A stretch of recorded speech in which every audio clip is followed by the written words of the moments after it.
चलिए तो I hope कि आप सही होंगे, ठीक है। और उसमें बोर्ड्स भी है मेरे पास, बट मैंने सोचा कि इसमें कंफर्टेबल होंगे तो मैं इसमें स्टार्ट करने जा रहा हूँ। बेसिकली आज हम लोग स्टार्ट करने वाले हैं अपना अराइवल ऑफ यूरोपियंस, ठीक है। ये मेरी हिस्ट्री की नोटबुक है, देख पा रहे हो, ठीक है। और मैं स्टार्ट करने जा रहा हूँ, ठीक है, आपको अपना हिस्ट्री, ठीक है। आज से हम लोग हिस्ट्री स्टार्ट करेंगे अराइवल ऑफ यूरोपियंस, ठीक है। सबसे पहले तो बात कर लेते हैं contemporary situation of India and Europe के उस समय का सिचुएशन कैसा था। तो eight this time the period of Delhi सल्तनत इन इंडिया, उस समय दिल्ली सल्तनत का राज्य था। जब यूरोपियंस इंडिया में आए थे तो उस समय किसका राज्य था? दिल्ली सल्तनत का राज था। उसके बाद इब्राहिम लोदी को फर्स्ट बैटल ऑफ पानीपत यानी 21 अप्रैल 1526 इस दिन हरा के, ठीक है, दिल्ली सल्तनत को रिप्लेस कर दिया बाबर ने मुगल एम्पायर से। यानी दिल्ली सल्तनत के बाद अब मुगल एम्पायर आ चुका था इंडिया में, ठीक है। और अभी धीरे धीरे अंग्रेज आ रहे थे, इन द सेंस की ब्रिटिशर्स आ रहे थे। On the other hand the companies of Portugal, Dutch, Danish, बस बाकी सभी लोग इस रीजनल कॉन्फ्लिक्ट्स में बिजी थे ताकि वो अपना ट्रेड इंटरेस्ट बढ़ा सके इंडिया में, ठीक है।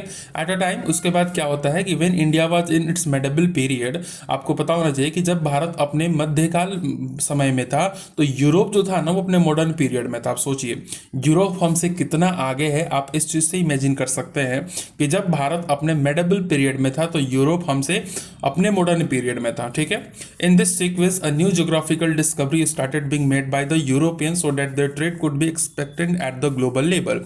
और जब अपने मॉडर्न पीरियड में यूरोप था तो यूरोप के कुछ लोगों ने ये सोचा कि क्यों ना भाई चलो बाहर खोजते हैं, सर्च करते हैं, कुछ ट्रेड करते हैं और यूरोप को और आगे बढ़ाते हैं। उसके बाद क्या होता है कि in this sequence efforts were started by European countries के द्वारा एफर्ट्स लगाई जाती हैं और एक वाटर रूट डिस्कवर किया जाता है इंडिया से, ठीक है। आगे जाने की क्यों वाटर रूट ही डिस्कवर किए थे। अब बात आता है टर्निंग पॉइंट। अब टर्निंग पॉइंट क्या है सर? तो टर्निंग पॉइंट मतलब कि it is noteworthy that since ancient times. आपको एक मैं बात बता दूं, ठीक है, कि जो ट्रेड रिलेशंस हमारे साथ रहा है यूरोप का वो बहुत पहले से रहा है, ठीक है। टेरेस्ट्रियल रूट्स रहा है, जमीनी रास्ता रहा है, बट 14th और 15th सेंचुरी में ऑब्स्टेकल खड़े होने लगे रास्ते में। अब क्या सर, क्या ऑब्स्टेकल्स थे? तो बेसिकली टेरेस्ट्रियल ट्रेड रूट्स में जो यूरोपियन कंपनीज थी वो आती जाती थी और उसमें अरब के जो ट्रेडर्स थे उन्होंने कंट्रोल कर लिया।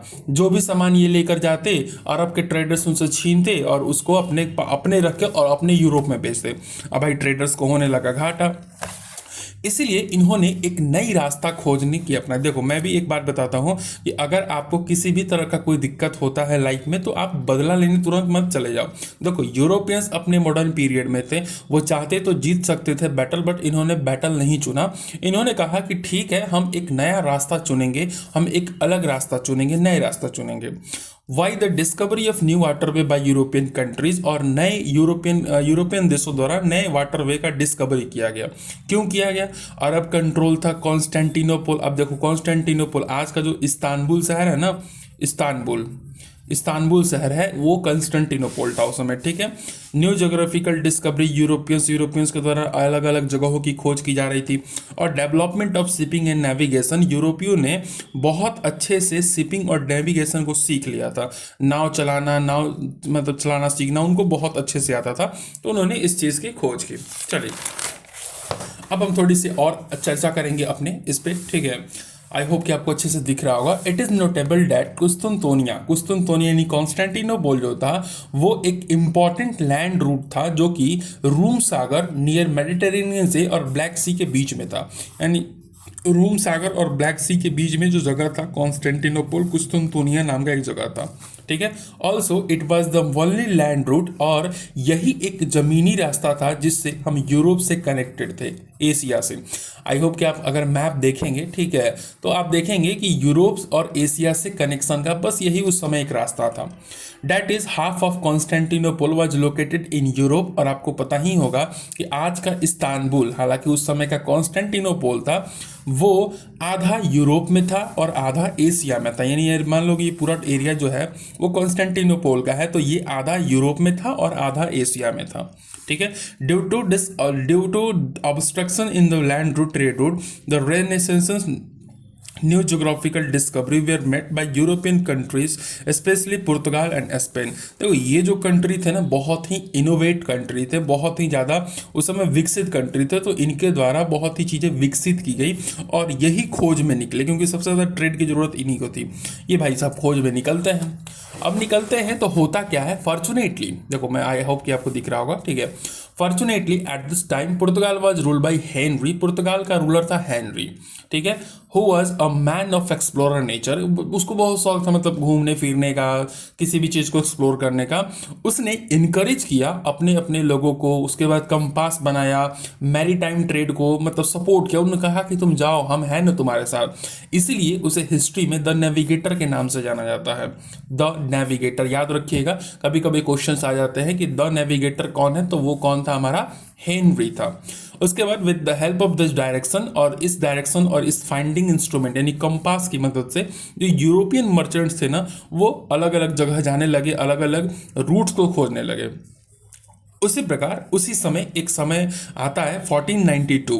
कोलंबस भाई साहब जो थे स्पेन के थे, कहाँ के थे, स्पेन के थे। वो निकलते हैं इंडिया की खोज में। किसके खोज में, इंडिया की खोज में। अब बहुत सारे बच्चे कंफ्यूज हो जाएंगे, सर इंडिया की खोज मतलब, देखो इंडिया को खोज नहीं किया गया था, इंडिया पहले से था, बस सी रूट को खोज किया गया था। तो सी रूट के खोज में ये निकलते हैं भैया। अब निकलते हैं 1492 में, तो ये पहुंच जाते हैं अमेरिका। और वास्को डिगामा 1498 में निकलते हैं, उनको खोजना था अमेरिका, वो निकलते हैं तो वो डिस्कवर कर देते हैं इंडिया को, ठीक है। तो इंडिया का सी रूट इस तरीके से क्या हुआ था, डिस्कवर हुआ था, ठीक है। आई होप कि आपको वीडियो पसंद आ रहा होगा, ठीक है। कुछ एक्सप्लोरर्स के बारे में जानेंगे और आज का वीडियो खत्म करेंगे, छोटा सा वीडियो बनाएंगे। अगर आप लोग ऐसा ही वीडियो देखना चाहते हैं तो आप मेरे जो भी है इंस्टाग्राम या फिर मैं जहाँ भी वीडियोस डालूंगा यूट्यूब पे, आप उसको कम से कम फॉलो और सब्सक्राइब कर लेना। वास्को डिगामा भाई साहब ने इंडिया की खोज किया था, कोलंबस ने अमेरिका की खोज की थी, कैप्टन कुक ने ऑस्ट्रेलिया की और तस्मान ने न्यूजीलैंड की खोज की थी। Purpose of Portuguese coming, Bharat में वो क्यों आ रहे थे, तो सबसे पहले तो कारण था इनका कि ending the trade influence of Arab. अरबों ने जो पहले से जमीनों को कब्जा करके रखा था, उनके इन्फ्लुएंस को कम करने वो भारत आ रहे थे। स्पाइस ट्रेड, भारत से उस समय मसालों का व्यापार बहुत ज़्यादा होता था, तो इस चीज़ को कंट्रोल करने वो भारत आ रहे थे, उनको मोनोपोली चाहिए था इस पे। और स्प्रेडिंग क्रिश्चियनिटी, और अपने क्रिश्चियन धर्म को प्रमोट करने के लिए भी वो क्या आ रहे थे, इंडिया आ रहे थे। अब सबसे पहले जो बंदा आता है वो था वास्को डिगामा 1498 में। इसकी स्टोरी में अगले पेज में है बट मैं बता नहीं सकता इस वीडियो में, ठीक है। आई होप कि आपको वीडियो अच्छा लगा होगा, अगर अच्छा लगा तो चैनल को सब्सक्राइब जरूर कीजिएगा, ठीक है। अगले वीडियो में हम देखेंगे वास्को डिगामा के बारे में और उसके बाद कुछ ट्रिक्स भी जानेंगे कैसे डेट्स को याद रखें। मैं यकीन के साथ कह सकता हूं कि आपको डेट्स एकदम कंफर्म याद हो जाएंगे। चलिए मिलते हैं नेक्स्ट वीडियो में।